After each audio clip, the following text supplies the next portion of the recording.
Salut à tous et bienvenue en direct des toilettes publiques. Parce que j'ai pas eu le temps de faire mon intro et on a tracé parce qu'on doit prendre un avion aujourd'hui pour rentrer sur Tokyo. Mais comme d'habitude, et tu le sais très bien, comment jamais un vlog sans de la bouffe. Et surtout reste jusqu'à la fin de la vidéo parce que je vais répondre à toutes les questions que vous m'avez posées pendant tout le trip. Et peut-être que je vais répondre à une des questions que tu m'as posées. En attendant, on va aller grailler, alors c'est parti, on y va, let's go.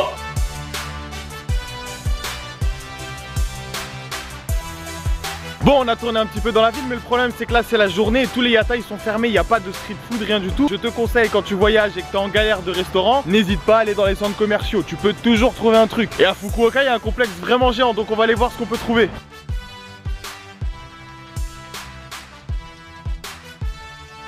Ce centre commercial est vraiment pas dégueulasse, j'ai l'impression d'être à Walt Disney. Franchement ils sont pas mal au niveau design au Japon. Ils ont déjà installé les décos d'Halloween, ils sont super rapides les japonais. Et je peux te dire qu'Halloween au Japon ça rigole pas et tu le verras parce que je vais en faire une vidéo très bientôt. Non, ce complexe est vraiment sympa, c'est pile poil l'endroit qu'il nous fallait en attendant le décollage de l'avion. Bon voilà, je crois qu'on vient de trouver un resto qui a l'air plutôt pas mal. C'est une spécialité japonaise aussi ou chinoise, je sais plus, c'est l'omelette rice. Depuis que j'habite au Japon, j'ai pas encore testé cette spécialité, mais à ce qui paraît c'est pas mal et en plus cette chaîne est plutôt connue. Donc normalement on risque rien. Bon, j'ai commandé une omelette demi-glace avec du cheese dessus et des petites pommes de terre. Et à l'intérieur de l'omelette, tu as une petite surprise, comme un Kinder Surprise, mais en forme d'omelette.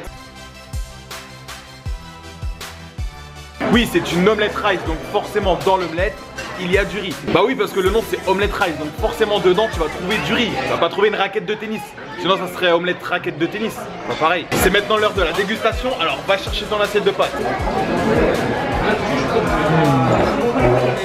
Cette omelette est bien baveuse, super bonne avec le petit cheese qui fait plaisir. Non, on peut dire ce qu'on veut, hein. Tu mets du cheese sur n'importe quoi, ça le rend 20 fois meilleur. Je veux bien les décorations d'Halloween et tout ça, mais celui-là a l'air pas mal glauque. Alors je crois que c'est la citrouille la plus pervers que j'ai jamais rencontrée.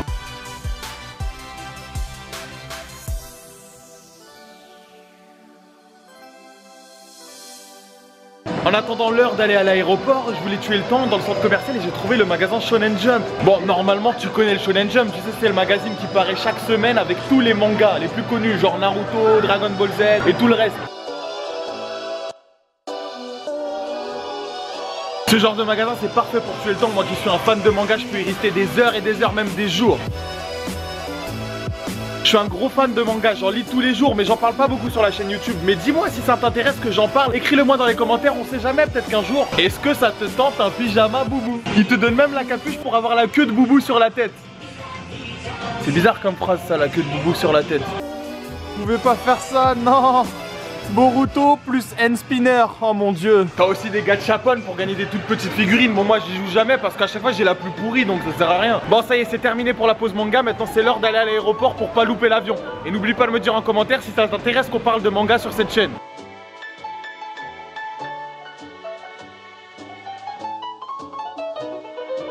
Bon, avant de quitter Fukuoka et de retourner sur Tokyo, je voulais tester ma chance. Du coup, j'ai essayé sur les machines à sous. Bon, bah, je vous épargne les détails, hein. J'ai pas mis la vidéo exprès dans le vlog. Surtout, ne jouez pas au jeu d'argent, ça ne marche jamais, ne vous faites pas avoir. Bon, du coup, là, avant d'aller à l'aéroport, on va aller rendre la voiture. Bon, on va quand même la nettoyer avant parce que je pense qu'on a un petit peu exagéré sur la voiture, hein. Voilà. Pourquoi il y a mon caleçon dans la portière? Bon, on va nettoyer ça et on se revoit à l'aéroport dans 10 minutes, dans 1 heure plutôt, le temps de nettoyer. Bon voilà, c'est maintenant le temps de dire au revoir à Brick de l'Essan. Tu nous auras beaucoup servi pendant ce trip. Rip à toi et toutes les saletés qu'on a laissées à l'intérieur. On t'a peut-être mal jugé, mais au final, tu nous as très bien aidé. Merci Brick de l'Essan.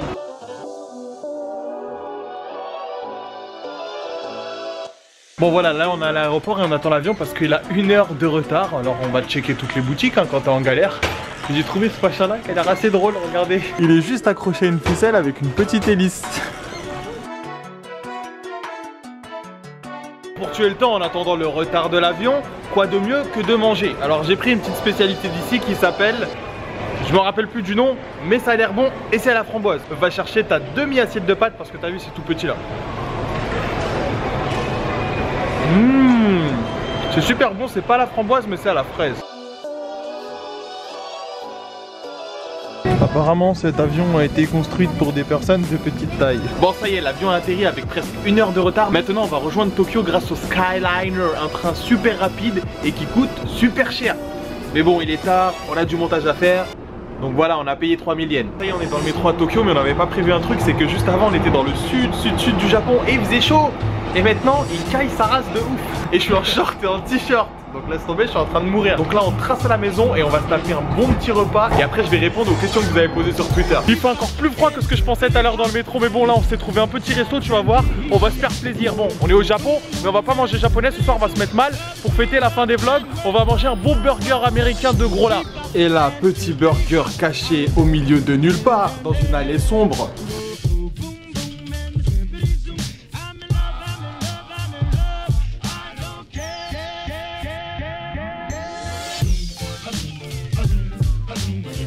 Tu vois, ça c'est un restaurant de burgers juste à côté de chez moi et j'aime bien l'ambiance. Et en plus les burgers sont super bons, ils sont super gros. Et en plus à l'écran tu peux mater des vieux dessins animés. Ça me rappelle, tu sais, quand j'étais jeune en 1972.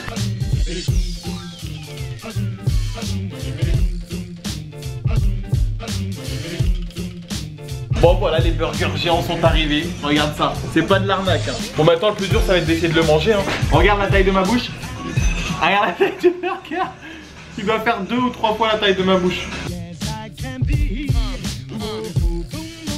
Ah ouais. Ah c'est bon. Ah putain.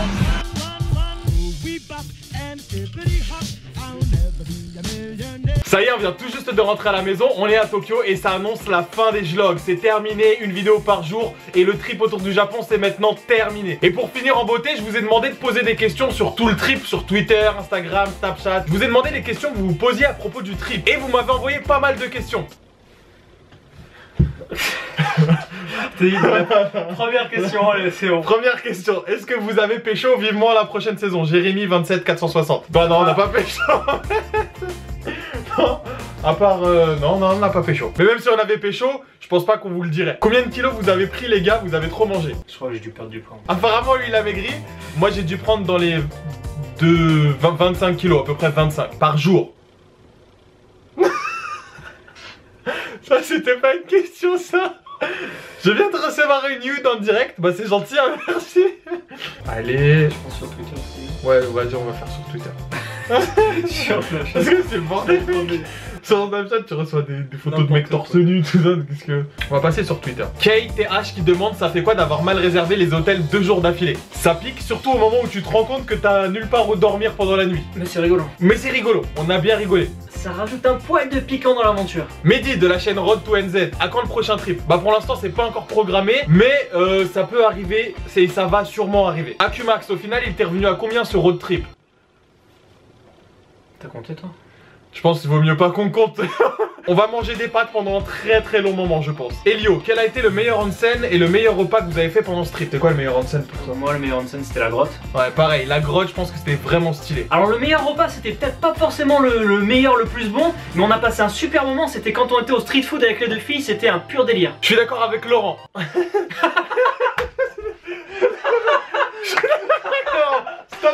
Voilà, question suivante. Je suis d'accord avec Laurent, ce qui fait un bon repas c'est pas forcément ce que tu manges mais avec qui tu le partages.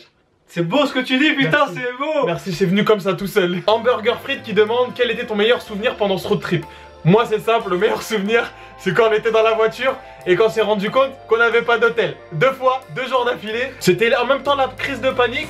En même temps on s'est dit bon, après on a une voiture, au pire dans le coffre, sur la banquette arrière, ça passe. Mais c'était vraiment drôle. Moi j'ai kiffé la maison dans la campagne de Kota là, c'était tellement stylé. C'est vrai que ça avait son charme, et dormir dans une maison de campagne japonaise avec un hôte super accueillant, c'est vrai que c'était un super souvenir. Sauf à un moment, tu te rappelles quand on voulait se coucher et que moi je t'ai dit mais une fille tout seule elle pourrait jamais venir dans la forêt avec un hôte un peu bizarre comme ça. Et que toi tu m'as dit mais tu sais une fois j'étais dans une guest house. Mais tu sais dans la forêt comme ça, dans une maison perdue, il peut venir nous voir pendant qu'on dort et le lendemain matin tu te réveilles et t'as mal au cul. Là j'ai commencé, en fait j'ai très mal dormi. J'ai commencé, tu m'as fait faire des films dans le C'était la nuit la plus terrible. Toute la nuit j'ai pensé imagine il vient, imagine il vient. En plus tu sais c'est une maison style japonais, c'était pas des portes, c'était des espèces de Velux coulissants en forme de papier mon gars. Ça isole rien du tout, il y a des portes partout et des araignées de 365 cm. Du coup ça faisait peur. Question de Soleil SAMV, est-ce que tu referas des vlogs journaliers? Alors je t'avoue que le vlog journalier c'était vachement sympa, surtout que je l'ai fait avec un pote donc c'était vraiment cool. Mais c'était super fatigant, mais un truc de malade. Du coup pour l'instant j'ai plus jamais envie d'en refaire de toute ma vie. Mais je pense que ça va me manquer déjà dès demain quand il n'y aura pas de vidéo, ça va me faire bizarre, ça va me faire un manque. Et je pense que d'ici quelques mois quand j'aurai récupéré, c'est possible que je reparte en trip et que je fasse des vlogs journaliers encore. Et si tu veux vraiment me motiver, bah t'exploses tous les pouces bleus sur toutes les vidéos des trips, faites tout ça et je comprendrai le message, bon bah que je suis un peu quelque part obligé d'en refaire. Question de Lily Martinez. Dans tous les endroits que vous avez visités, dans lequel reviendrez-vous? Moi je retournerais bien dans le village de Hansen, mais j'y retournerai pas avec un pote cette fois-ci, j'y retournerai avec ma femme parce qu'il y a vraiment moyen de se mettre très bien là-bas. C'est vrai que le village de Hansen c'était vraiment sympathique et je pense que moi aussi j'y retournerai. Bon, cette fois j'y retournerai pas avec Laurent. Peut-être tout seul ou si je trouve une japonaise.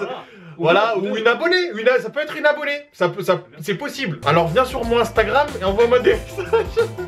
Forceur de ouf. Question de Christopher, ça n'a pas été trop dur le road trip avec la fatigue et les problèmes que vous avez rencontrés? Alors pour ma part, les problèmes c'était pas vraiment des problèmes car chaque problème a une solution, on peut toujours négocier avec le destin. Par contre la fatigue, putain c'était dur mais un truc de malade. On rentrait le soir, il était 23 h, on devait se taper 5 heures de montage, on dormait avec 3 heures. On se relevait le lendemain matin pour quitter l'appartement, c'était vraiment difficile. Bah comme il a dit, les problèmes c'était pas des problèmes, nous on a pris ça à chaque fois à la rigolade et ça voilà, c'est comme j'ai dit, ça rajoutait un peu de piquant. Question de Nadima Nancy, comment Laurent a réussi à te supporter pendant le road trip?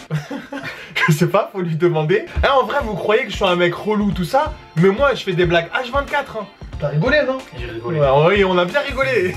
Et il dit pas ça parce qu'il dort chez moi et que ce soir je peux le virer à tout moment, hein. C'est pas du tout pour ça. Salut Pandaman, en fait ce serait pour poser ma question.